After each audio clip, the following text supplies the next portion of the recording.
Assalamualaikum warahmatullahi wabarakatuh. Nama saya Rizky Ardianto dari Universitas Mercu Buana, jurusan Teknik Informatika. Di sini saya akan mempresentasikan tentang fakir berbahasa Indonesia. Di sini saya akan membahas tentang peran bahasa Indonesia dan kemudian akulturasi bahasa. Lalu saya akan menyebutkan salah satu fenomena yang telah terjadi di Jakarta, yaitu fenomena anak Jakarta Selatan atau anak Jaksel. Dan terakhir saya akan membahas tentang dampak pencampuran bahasa. Kita masuk ke bagian latar belakang. Kenapa saya angkat topik ini? Karena maraknya penggunaan kosakata asing, terutama bahasa Inggris, yang menyebabkan warga negara Indonesia tidak mengetahui padanan katanya yang tersebut ada di dalam KBBI, sehingga padanan kata tersebut terlupakan. Contoh, misal orang mengatakan di sana sangat crowded apa sih? Dia sangat sulit untuk menyebutkan padanan katanya, padahal padanan katanya ada di dalam KBBI, adalah di sana sangat ramai, di sana sangat penuh susah, gitu. Itu salah satu contohnya. Lalu kita masuk ke bagian pembahasan. Saya akan membahas mulai dari peran, akulturasi, dan kemudian dampak. Peran bahasa Indonesia. Dalam Ikrar Sumpah Pemuda, salah satunya adalah pengakuan bahasa Indonesia sebagai bagian yang tak terpisahkan dari tanah air dan bangsa Indonesia. Dalam sejarahnya, bahasa Indonesia sendiri adalah sebuah proses perkembangan dari bahasa Melayu yang kemudian menjadi bahasa lingua franca.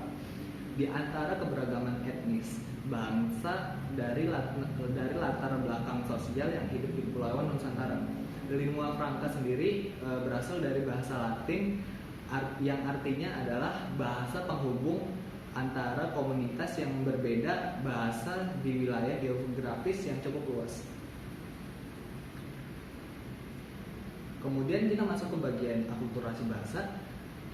Indonesia saat ini banyak kehilangan eksistensi bahasa dan budaya karena dampak arus globalisasi dan kemudian zaman yang semakin tinggi dan semakin pesat.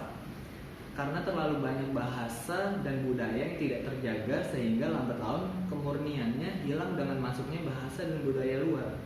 Hal ini banyak berpengaruh juga apalagi untuk para pekerja atau mahasiswa yang banyak berinteraksi dengan orang dari luar negeri. Next, maksudnya kemudian fenomena anak Jaksel yang tadi saya sebutkan di awal. Beberapa waktu belakangan penggunaan kata which is, basically mendadak populer dan jadi bahasa anak Jaksel.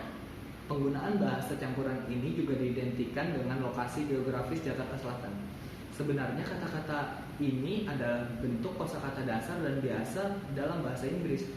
Namun kata-kata ini jadi populer lantaran banyak dicampur dengan bahasa Indonesia. Di sini saya mengutip salah satu perkataan dari pengamat sosial budaya dari Universitas Indonesia, yaitu Devi Rahmawati, menilai fenomena ini muncul bukan tanpa sebab. Menurut Devi, mencampur bahasa internasional merupakan lambang hierarki yang menunjukkan status sosial, pendidikan, dan kehormatan. Devi menjelaskan di era global ini berbahasa Inggris yang merupakan bahasa internasional merupakan sebuah keniscayaan yang tidak dapat dihindari. Setiap orang dituntut untuk bisa berbahasa Inggris atau berbahasa internasional agar dapat berhubungan dengan bernegosiasi dengan siapa saja di seluruh dunia. Fenomena penggunaan bahasa Indonesia dicampur dengan kosakata bahasa Inggris sendiri awalnya sudah muncul sejak tahun 2010.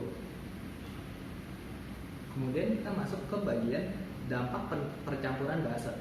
Gaya bahasa seperti ini merupakan hal positif karena mampu menjadi metode pembelajaran bahasa Inggris bagi kita. Penggunaan bahasa campuran ini hanya dipakai di lingkungan pertemanan saja. Berarti hal ini menjadi positif jikalau dilakukan di suatu tempat dan waktu yang tepat. Hal ini bisa terjadi karena lingkungan sekitar yang terbiasa menggunakan bahasa asing. Kalau istilah bahasa ada yang namanya kode mixing atau campuran kode. Ini sangat mungkin terjadi di lingkungan sosial manapun. Terakhir, masuk ke kesimpulan dan saran. Jika hal ini tidak segera kita sadari, bisa-bisa bahasa kita menjadi kelas 2 di tanah air kita sendiri, di Indonesia. Kita tidak ingin martabat bangsa kita dipertaruhkan, bukan? Kita tidak ingin bahasa kita menjadi bahasa kelas 2, bukan? Lantas apa sih yang bisa kita perbuat?